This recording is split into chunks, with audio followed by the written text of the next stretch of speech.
प्रदेश में मुख्यमंत्री योगी आदित्यनाथ की दो बातें खूब सराही जा रही हैं। एक तो बुलडोजर बाबा के नाम से वो जहां मशहूर हैं, वहीं जीरो टॉलरेंस की बातें खूब की जाती हैं। यही वजह है कि अफसरों में एक खौफ सा है। और इस वक्त दूसरा सबसे बड़ा चर्चा है वो जेल मंत्री स्वतंत्र प्रभार धर्मवीर प्रजापति जी। इन्होंने होमगार्ड्स विभाग और जेल विभाग में ताबड़तोड़ ऐसे सराहनीय काम किए कि अफसर सख्ते में कभी जेलों को माफियाओं के लिए आरामगाह कहा जाता था, अब जेल के कैदी खुश हैं, जेल के अफसर दहशत में हैं, क्योंकि ये कब औचक निरीक्षण कर लें, कब किस जेल में चले जाएं और कैदियों के साथ खाना खा लें, कोई नहीं जानता। बाराबंकी दौरे में इन्होंने औचक निरीक्षण किया और वहाँ जेल के अंदर जो खामियां पाई और जो कैदियों ने ताली बजा के स्वागत किया, आज हम इन्हीं से बात करते हैं और जानते हैं कि क्या क्या मामला हुआ। हालांकि इन्होंने 4 अधिकारियों को सस्पेंड भी कर दिया है। धर्मजीत जी, आपका द संडे में बहुत बहुत स्वागत है। धन्यवाद। बाराबंकी जेल में औचक निरीक्षण आपने किया, तो वहाँ क्या आपको मिला? हमारे जिला संगठन ने कुछ दिन पहले हमसे कहा था कि कभी आप जो है यहाँ जिला जेल का निरीक्षण कर लेना। कल हमने मन बनाया कि देखा जाए क्या है। हम जब 9:30 बजे एंटर कर गए थे और लगभग 9:30 बजे से और 12:50 पे हम बाहर निकले हैं। इतना समय हमने जेल में दिया, जिला कारागार में दिया है। महिला बंदियों से मिले, पुरुष बंदियों से मिले, सिद्ध दोष बंदियों से मिले, ट्रायल पे थे उनसे मिले, सबसे मिले और चर्चा भी की। सबसे बड़ी बात आत्मसंतुष्टि हमें हुई जब जिला प्रशासन के लोगों को सबको बाहर कर दिया पूरा, और कैदियों को नंबरदार जो थे उनको भी बाहर कर दिया।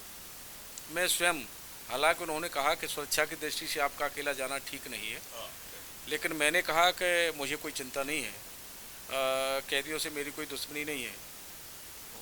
मैंने कि मैं अकेले में बात करना चाहता हूँ। कैदियों के साथ लंबी लाइनें लगी थी दोनों बैरकों में।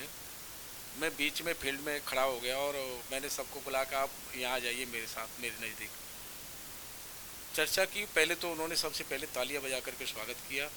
मैंने उनसे पूछा कि ये तालियां क्यों? उन्होंने कहा कि आपने जो गायत्री मंत्र का उच्चारण कराया है उसके लिए। तो मैंने कहा उसका प्रभाव क्या है? उन्होंने कहा कि हमारे मन में जब कभी भी हम विचलित होते हैं और गायत्री मंत्र का जब ध्यान आता है, उच्चारण करते हैं, तो मन में शांति मिलती है, इसके लिए। तो उसके बाद में थोड़ा लगा कि अच्छा काम हुआ है। दूसरा, उनके हालचाल जाना, उनसे नौजवान लड़के की संख्या ज़्यादा थी। हमने उनसे पूछा कि आपको कैसा लगता है, घर से दूर, परिवार से दूर, बाहर की दुनिया से दूर, कैसा महसूस करते हैं? तो मैंने कहा घर परिवार से दूर रहते हैं, अच्छा सोचते होंगे कभी कि घर में रहते, बच्चा, घर, परिवार सब होता। तो कई कैदियों भावुक हो गए थे और आंखों में आंसू भी आ गए थे। भावुक दृश्य था वो। तो हमने कहा कि भाई आप लोगों को पश्चाताप है? तो बोले बहुत है, गलतियां हुई है, जो भी जैसे कारण हुई, गलतियां हुई, पश्चाताप है हम लोगों को, लेकिन आपने मंत्र का उच्चारण करा के हमें संतुष्टि दी है। फिर हमने कहा कि आपको जानकारी है कि माननीय मुख्यमंत्री ने एक बहुत बड़ा न्याय किया है आप लोगों के साथ में। तो बोले कि क्या, आप थोड़ा बताइए। हमने उनसे कहा कि पहले आजीवन कारावास वालों को 16 साल, 20 साल, 25 साल सज़ा की नियमावली में था, और उसके बाद भी 60 साल उम्र भी पूरी करनी होती थी। जैसे 15 साल का लड़का अगर जेल चला जाता है किसी कारणवश और उसकी 16 साल, 20 साल उसने सज़ा पूरी कर ली, उसके बाद भी उसे 60 साल उम्र का इंतज़ार करना होता था। तो माननीय मुख्यमंत्री जी ने वो 60 साल वाला नियमावली को ख़त्म कर दी और उसका शासनादेश जारी हो गया।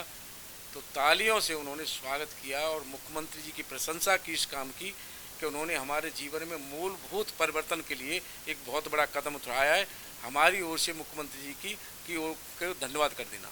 ये तो बहुत बड़ी बात हो गई कि अब 60 साल वेट नहीं करना पड़ेगा, सजा पूरी। ये देखिए, बिल्कुल होना चाहिए था। ये बहुत बड़ा, मैं मानता हूँ कि नियम ठीक नहीं था। इसमें माननीय मुख्यमंत्री ने बहुत बड़ा फैसला लिया है और उनके जनहित का फैसला है ये। तो कम से कम मान लो सज़ा पूरी करने के बाद भी 25 साल 30 साल 20 साल सज़ा और काटनी पड़ी है, उनके साथ अन्याय था। ये मुख्यमंत्री ने बहुत बड़ी पहल की है। वाकई ये मुख्यमंत्री योगी आदित्यनाथ का ऐतिहासिक पहल है कि सजा की अवधि पूरी होने के बाद अगर उस बंदी का एज उम्र कम है तो उसको 60 साल तक इंतजार करना पड़ता था, लेकिन अब क्या होगा कि सजा पूरी होती वो रिहा हो जाएगा और वो अपने परिवार अपने बाल बच्चे के साथ रहेगा। इसका एक प्रभाव और है। पहले बंदियों में नीरसता आ जाती थी, सज़ा पूरी होने बाद भी लगता था कि 20 साल 25 साल हम यहीं रहना है, हमारा जीवन यहीं कटेगा। तो उनके मान तनाव में रहते थे, वो तनाव में रहते थे और लगता था, डर भी रहता था कि कुछ कर न लें। पहले भी कभी ऐसी घटनाएं सुनने को देखने को मिली थी। तो लेकिन अब जो है उनका एक वातावरण का माहौल बदला है, एक खुशी की इच्छा जाहिर की। कल मैंने देखा तो उनको लगता नहीं, सकारात्मक सोच के साथ उनके दिमाग में ये था कि अब हम शांतिपूर्वक अपनी सज़ा पूरी करेंगे और उसके बाद रिहा हो जाएंगे। एक जो है उनके अंदर एक आशा की किरण जगी है। हाँ, तो बहुत बड़ा निर्णय, बहुत बड़ी बात है। आप सर सुने वहाँ पे जाके कैदियों के साथ जो कैदी खाना खाते हैं वो खाना आपने खाया? हाँ, वो मैंने खाना खाया। जब मैं उनसे बात करके जब दूसरी बैरकों में गया तो वहाँ बड़ी लंबी लाइन लगी थी। मैंने कहा भाई ये जिला प्रशासन से पूछा मैंने कि भाई ये क्या है, तो बोले कि सब भोजन का समय है, भोजन बट रहा है तो ये भोजन लेने जा रहे हैं। मैंने देखा तो भोजन की गुणवत्ता में कमी थी, भोजन की गुणवत्ता में कमी थी, दाल जो होनी चाहिए थी उसमें कमी थी, रोटियों में कमी थी। हमारे हिसाब से नियम के अनुसार भोजन कम था कैदियों का और दाल बिल्कुल पतली थी। रोटी का वेट क्या कम था? वो हाँ, वेट कम था, रोटी का जो होना चाहिए था वो कम था। चावल की आपूर्ति ठीक थी लेकिन रोटी का वेट कम था। फिर मेरे मन में आया कि इन कैदियों का मनोबल बढ़ाना चाहिए। तो मैंने कहा भाई जो थाली लेकर के खड़े थे, 4-5 थालियों में खाना ला के हमें दो। मैंने जेल अधीक्षक को बुलाया, डिप्टी जेलर को बुलाया, सबको बुलाया और मैंने कहा आप जो खाना इनको जो दे रहे हैं वो आप भी खाइए। मैंने खाया और उनको भी खिलाया। उसके बाद भी संतुष्टि नहीं हुई। मन में लगा था कि अमानवीय कृत्य है ये। सरकार भोजन दे रही है भरपेट कैदियों के लिए, उसमें ये कटौती कर रहे हैं तो अक्षम्य है, ये सहन नहीं होना चाहिए। इसलिए आज उनके खिलाफ कार्रवाई भी की और एक हमने अपर मुख्य सचिव डीजी को और डीआईजी को बुला करके कहा है आप संदेश दे दीजिए हमारी ओर से, कैदियों के बंदियों के खाने में की गुणवत्ता में कोई कमी हम सहन नहीं कर पाएंगे। और मैं जा कर के यही नहीं पूरे उत्तर प्रदेश में दौरा करूंगा, देखूंगा, खाने की गुणवत्ता से कोई समझौता नहीं, ये तय कर दिया है। हमने अपने मन में तय कर लिया है कि खाने की कैदियों के भोजन में कोई कमी अगर होगी तो सख्त कार्रवाई होगी। इसलिए आप कह दीजिए, संदेश दे दीजिए कि गुणवत्ता खाने की जो कैदियों की नियम के अनुसार है वो होनी चाहिए, उसे पूरा होना चाहिए। सर कितने लोगों को सस्पेंड किया? 4 लोगों को। उसमें जेल अधीक्षक हैं, डिप्टी जेलर हैं, 3 लोग जो जेल अधीक्षक है और 3 लोग जो भोजन के उससे जुड़े थे, वो सब तीनों पाकशाला से जुड़े तीनों। हाँ, सुना आपने होमगार्ड विभाग में भी जो संबद्ध थे अधिकारी सालों से, उनको भी आपने बड़े पैमाने पे फेरबदल किया? हाँ किया है। जरूरी भी था। हमने सूची मांगी तो देखा कि चित्रकूट में संबद्ध है और लखनऊ में नौकरी कर रहा है, या लखनऊ में संबद्ध है चित्रकूट में ड्यूटी कर रहा है। तो मैंने कहा ये क्या है भाई, ये 2 साल 3 साल कब से चल रहा है। मैंने कहा ये कब से चल रहा है। मैंने कहा सूची मेरे पास भेजिए, जो संबद्ध हैं सबकी सूची भेजिए। और सूची मंगा करके मैंने देखा कोई है कहाँ का, है मालूम बाराबंकी का और नोएडा ड्यूटी कर रहा है। तो मैंने कहा ये नहीं चलेगा, तुरंत जो है सबको संबद्धता ख़त्म करिए, जहाँ ड्यूटी है वहीं ड्यूटी करेंगे। तो 61 लोगों की हमने वो आज कराई है, 61 लोगों की संबद्धता ख़त्म कराइए। जहाँ आवश्यकता है हमने विभाग के कर्मचारियों से कहा है, अधिकारियों से कहा है, जहाँ आवश्यकता है चर्चा करिए, हमें बताइए, करिए। लेकिन ये नहीं है कि जिला कहीं है ड्यूटी कहीं है और संबद्धता कहीं है, ये नहीं चलेगा। विभाग माननीय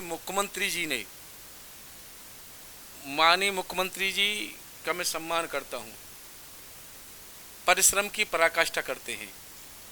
उत्तर प्रदेश को उत्तम प्रदेश बनाने में रात दिन परिश्रम करते हैं। उन्होंने जो विश्वास हमारे ऊपर जताकर हमें विभाग दिए, हमारी जिम्मेदारी बनती है कि उनकी इच्छा के अनुसार हम विभागों को चलाएं। कोई भी गड़बड़ी नहीं होनी चाहिए, सही रूप से काम होना चाहिए, ड्यूटी सही रूप से होनी चाहिए और सब व्यवस्था जीरो टॉलरेंस की व्यवस्था में होना चाहिए। तो जैसे जेल में आपने एक्शन लिया, एक तरह से ये कैदियों के निवाला पे डाका डालने की बात हो गई, क्योंकि सरकार तो दे ही रही है। देखिए सरकार पूरा दे रही है, सरकार पूरा दे रही है तो आप लोग, मैंने उनसे कहा, मैंने आपकी जेब से जा रहा है क्या? हम दे रहे हैं ना, सरकार दे रही है ना, तो आप पूरा क्यों नहीं दे रहे इसको? इसीलिए कार्रवाई की है कि सरकार दे रही है, आपकी जेब से नहीं जा रहा, फिर भी आप जो है भोजन पूरा नहीं। लोग दुनिया भंडारा करती है, अभी आप देखते हैं लखनऊ में हर मंगलवार के दिन, सरवार के दिन भंडार करते हैं लोग, दान पुण्य करते हैं लोग, और वो दिए हुए में कटौती करते हैं। इसलिए अक्षम्य था, इसलिए कार्रवाई की है। आपने सुना, जेल मंत्री पूरे आक्रामक मूड में, और ये होना भी चाहिए, क्योंकि जहां मुख्यमंत्री जी जीरो टॉलरेंस की बात करते हैं, भ्रष्टाचार उन्हें कतई बर्दाश्त नहीं, ठीक उसी राह पे चल पड़े हैं जेल मंत्री धर्मवीर प्रजापति। इनका साफ कहना है कि जब सरकार दे रही है तो कैदियों को देने वाले भोजन में डाका अधिकारी क्यों डाल रहे हैं? इसका मतलब कि भ्रष्टाचार की मानसिकता से वो निकलना नहीं चाह रहा। लेकिन अब ये विभाग जेल मंत्री धर्मवीर प्रजापति की बात है, यही नहीं, होमगार्ड विभाग में भी संबद्ध 61 लोगों का ताबड़तोड़ आज इन्होंने संबद्धता खत्म कर दिया। इससे साबित होता है कि अब यूपी सरकार में मुख्यमंत्री के बाद माननीय लोगों ने भी ठान लिया है कि जीरो टॉलरेंस की नीति पर चलना है। अगर अधिकारी ईमानदार होंगे तो रहेंगे, नहीं तो निलंबन की कार्रवाई होगी, क्योंकि ये बाराबंकी जेल से साफ मैसेज पूरे प्रदेश में चला गया है और इसका डर अफसरों में बैठ भी गया है और बैठना भी चाहिए। कैमरामैन अक्षत के साथ Sanjay Purbiya, the Sunday news, India express news, Lucknow.